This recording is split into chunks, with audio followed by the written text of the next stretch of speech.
زیر نظر ویڈیو میں ایک صاحب فرما رہے ہیں کتنی بار نماز پڑھتے ہو دن میں؟ 5 بار. تو پھر آپ کے گھٹنے فرسٹ کلاس ہیں. بالکل.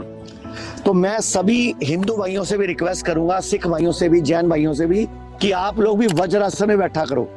وجر آسن، وجر آسن سمجھتے ہو نا، گھٹنا موڑ کے. اکڑو آسن میں صبح بیٹھ کے ہلدی اور ادرک چباؤ گے.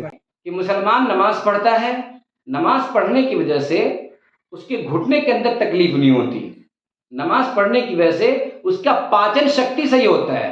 میرے محترم بزرگوں دوستو، نماز پڑھنے کے جو فوائد ہیں، جس کو قرآن نے بیان کیا ہے، جس کو حدیث نے بیان کیا ہے، بے شک ہم سینہ ٹھوک کر کے ڈنکے کی چوٹ پر اس کو بیان کریں گے.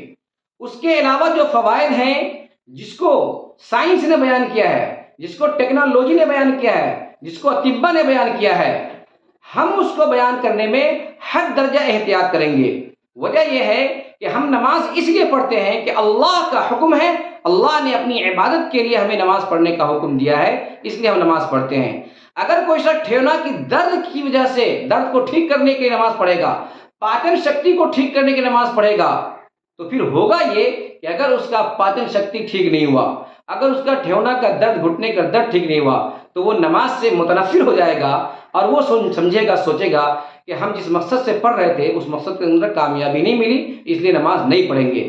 اس لیے میرے محترم بزرگوں دوستو، جب ہم نماز کی فضیلت بیان کریں، وہی فضیلت بیان کریں جو قرآن و حدیث کے اندر مذکور ہے، اور نماز پڑھیں اللہ کا حکم سمجھ کر، اللہ کی عبادت سمجھ کر، نہ کہ دنیاوی غرض سے، دنیاوی فائدے کے لیے.